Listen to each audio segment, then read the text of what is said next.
Je voudrais faire un road movie à travers la France, à la rencontre de quelques-unes des 75 langues régionales et minoritaires que compte le pays. Je suis issue d'une famille française dont la langue maternelle était le flamand. Mes grands-parents maternels font partie de la dernière génération à la parler en France. J'ai donc décidé d'aller interviewer mon grand-père sur son rapport à cette langue dans le village de Wormhout, où il vit dans une maison de retraite.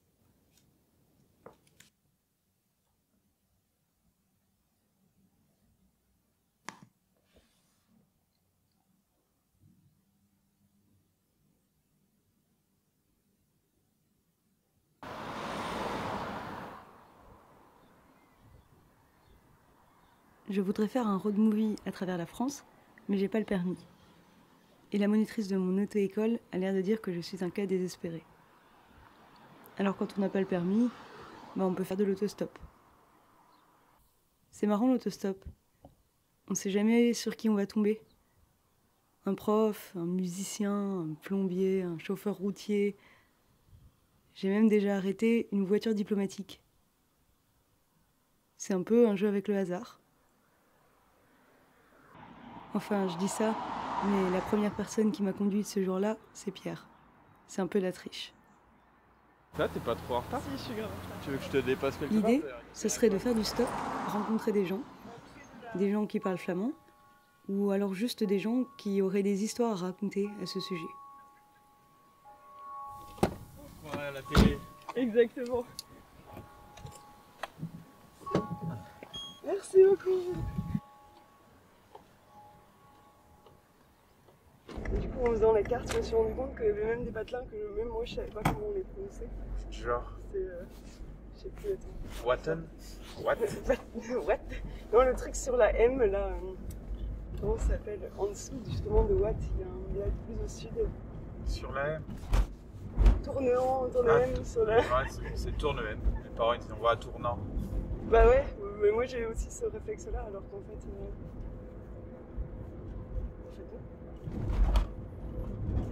Ma mère est née à. Enfin, elle a vécu à Tatingan.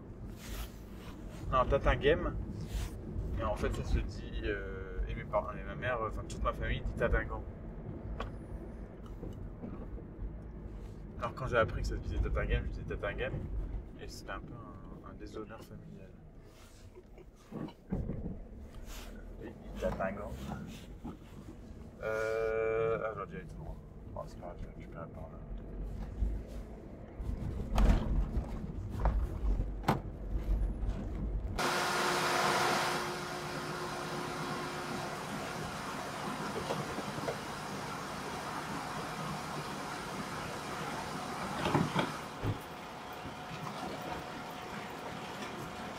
Voilà. Ouais, bon courage, Julia. Moi aussi, je vais te filmer pour ma minute. Ah, Pierre aussi fait des vidéos. Depuis près de 3 mois, il tient un journal filmé d'1 minute par jour. jamais ça va pas, t'appelles.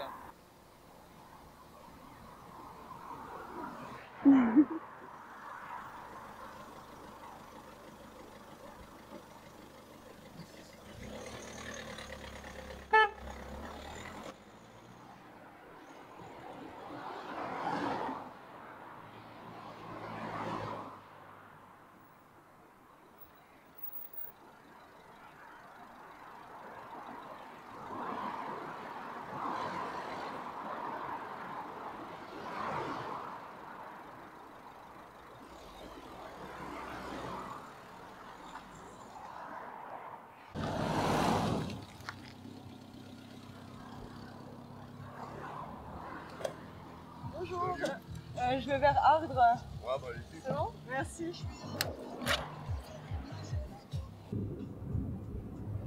Mais ce jour-là, je n'ai rencontré personne qui savait le flamand. Signe sans doute qu'ils ne sont vraiment plus beaucoup à le parler dans la région.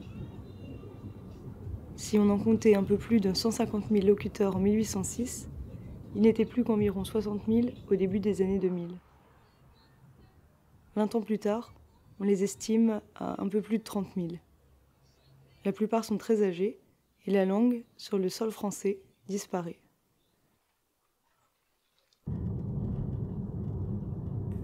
Filmknapen van Surplus en ik luister naar Radio Uilenspiegel.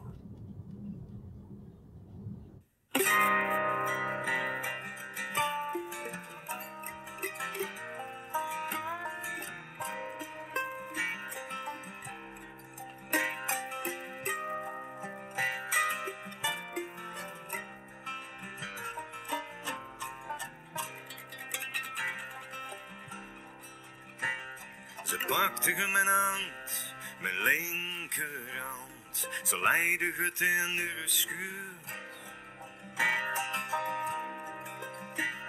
Ze keek er nog aan, ze wreef erop. Ze zei de lijnen van uw leven loopt hier deur. De lijnen van uw leven.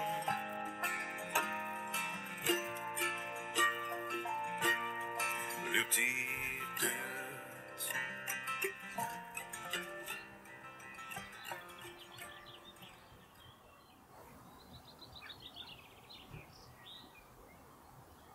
Ik zie Etienne de Keuster. C'est mon grand-père Étienne qui parle. Que c'est un peu een Vlaming. Maar ik zie een van de laatste die nog een beetje Vlaams kunnen klappen. Les familles de la génération de mes parents parlaient flamand. Le flamand était la langue habituelle, si je puis dire. Et à cette époque-là, on n'avait pas beaucoup de contact avec des personnes d'autres secteurs ou d'autres professions ou d'autres régions. À l'époque où nous-mêmes, nous étions en classe primaire, ici localement, le flamand était très mal vu. Hein, pensez donc que c'était amoindrissant de parler flamand. Les enseignants ne supportaient pas que les jeunes parlent flamand. Ils n'étaient pas venus à l'école à Spiker pour apprendre le flamand. Ils étaient venus pour apprendre le français. Et pour mieux l'apprendre, le français, il fallait plus parler flamand. Le flamand, je ne vais pas dire que c'était réservé aux personnes qui avaient un peu moins de culture, hein, mais c'est un peu ça quand même. Hein.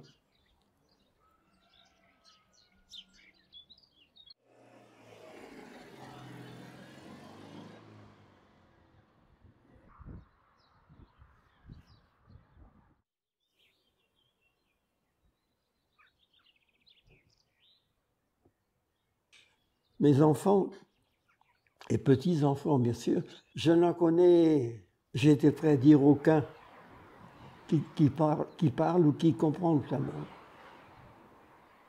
Je ne vois pas dans mes descendants ni la possibilité, ni même l'envie de leur faire parler flamand.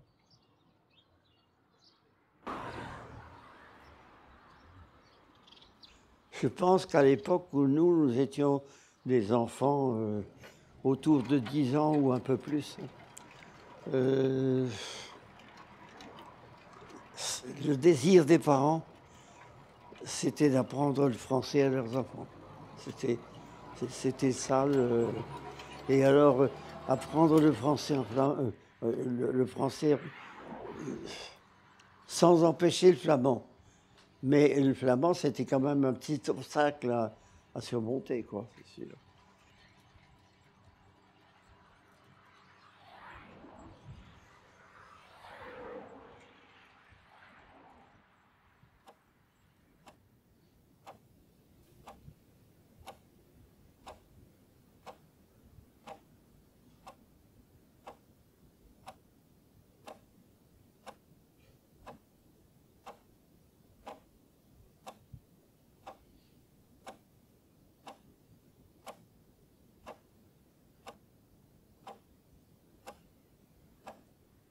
Salut Damien.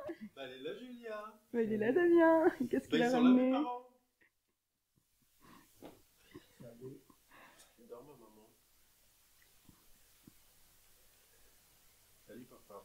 Je te souhaite un joyeux anniversaire. Ah ouais. Et puis un bon 1er mai. Il ne faut pas l'envoyer par la fenêtre. Hein. On doit avoir un masque, nous. Hein? On doit. Ouais, faut pas l'envoyer par la fenêtre. Si, dans ce sens-là. C'était l'an dernier l'histoire de la fenêtre? Non, c'était il y a 2 ans. Hein. 2020, hein, 2020. Si, 2020. Ouais, première année. Hein. Je vais le mettre à l'eau. Tu vas dire que oui, mais tu n'en as plus. Bah si, moi j'en ai. Ah bon.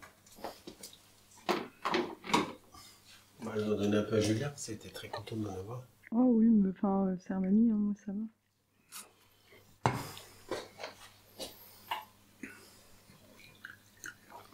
Merci. Non, mamie, elle est déjà servi.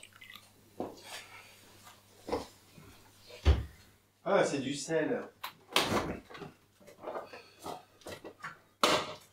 Julien, tu veux quand même du sucre ou pas? Non, moi c'était bien en fait comme ça. C'était bien comme Ouais, ça, ouais. avec du chocolat?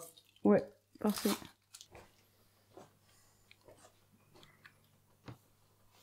Mais c'est demain le 1er mai. Ouais, je sais. Ça m'a embêté d'en cueillir parce que j'ai l'impression que ça porte malheur de l'offrir avant. Ah, c'est toi qui l'as cueilli? Bah, je l'ai amené du jardin. Ah. Je crois que pour nous, les gens de ma génération, on était un peu fiers de parler français. Et on voulait surtout pas parler flamand. Hein, c'était une moins-value, quoi. Bon, évidemment, il y a une question de caractère dans tout ça, parce que je pense que les Français, ils aiment toujours bien être un peu les premiers, hein, et les plus forts et les plus beaux, quoi. Hein. Et on prend les autres pour des moins fiers et des moins beaux. Hein. La promotion, j'allais presque dire, elle changeait de côté, quoi. C'était pas d'avoir d'être suffisamment compétent pour parler une langue étrangère, mais de savoir le français. Tout ça, c'est parce que la langue que j'appellerais flamande, elle n'existait pas. Et elle n'existe pas encore aujourd'hui. Elle va exister quand on l'écrira et quand on apprendra à lire ce qui est écrit, je pense. Je crois que moi, je suis de la génération où on bricolait un peu avec les deux. Je suis natif de Spiker. Spiker, à l'époque, avait environ 600 habitants. Maintenant, il y en a 2000. Alors, le flamand, faut plus en parler. Hein. Ça, c'est... On attend que les derniers s'éteignent. Hein. Alors, faut-il le regretter? Faut-il pas le regretter? Ça, je n'en sais pas trop grand-chose. Bah, c'est plus grand-chose, mais c'est un petit peu encore d'actualité parce que tu en parles. Mais sinon, le flamand, c'est un peu perdu. Ben, ça, c'est sa partie, hein, mais papy, il a dû te le dire que pour lui, à l'école, il était interdit de parler flamand. Donc forcément, une langue, elle dégage vite fait quand elle est interdite d'usage. Dans la rue, à l'école,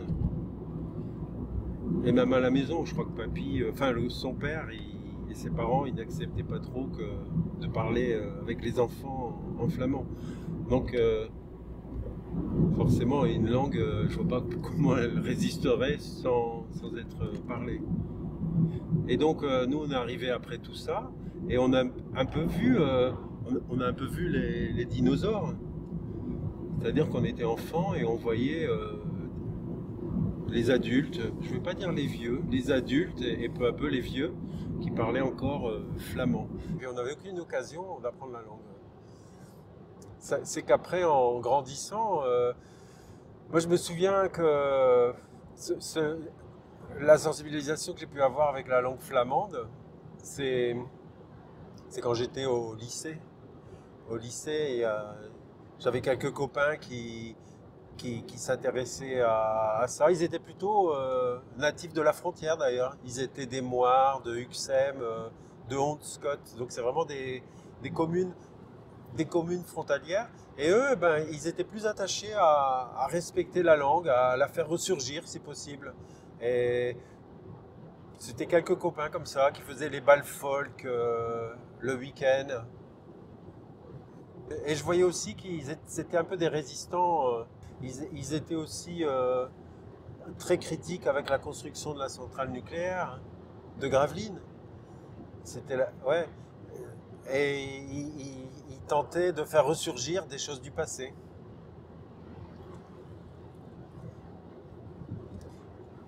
J'avoue que j'avais pas de réel vraiment d'avis là-dessus. Je trouvais ça un peu nostalgique, un peu passéiste, et c'était pas tellement mon truc. Mais je comprenais aussi que c'était dommage de voir partir une langue. J'en étais un petit peu sensible, mais seulement un petit peu finalement. Parce qu'à la même période, il y a beaucoup de choses qui foutaient le camp, et j'étais beaucoup plus sensible. Moi, je pleurais, quoi. Je pleurais avec le remembrement, mais ça tout petit, quoi, de voir les tracteurs, les jeunes paysans qui souriaient, qui avaient du plaisir à arracher des arbres, à boucher des fossés. Moi, ça me tourmentait, quoi. Au plus jeune âge, vraiment. Je trouve qu'on faisait vraiment n'importe quoi. Et je comprenais pas que les adultes qui avaient raison, ils faisaient ce genre de choses. Je comprenais pas, vraiment. Je trouvais qu'ils avaient tort. Et donc, de voir d'autres choses fiche le camp, comme la langue, ça faisait partie du pack, quoi. C'est un ensemble. Tout devait dégager, j'ai l'impression.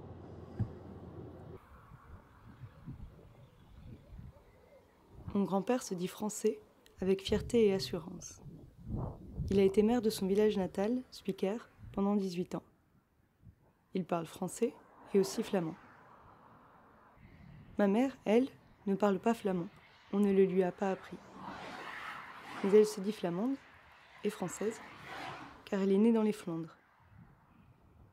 Moi, je ne suis pas née en Flandre et je ne parle pas flamand. Je ne suis pas flamande.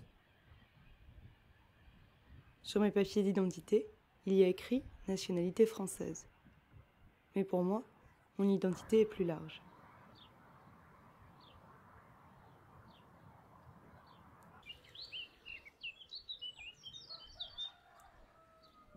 Qu'est-ce que ça veut dire, être français, être flamand? Est-ce que ça a trait à la langue? Est-ce que je me sentirais plus connectée à la Flandre, à mon histoire familiale? Est-ce que je serais plus enracinée si je parlais flamand?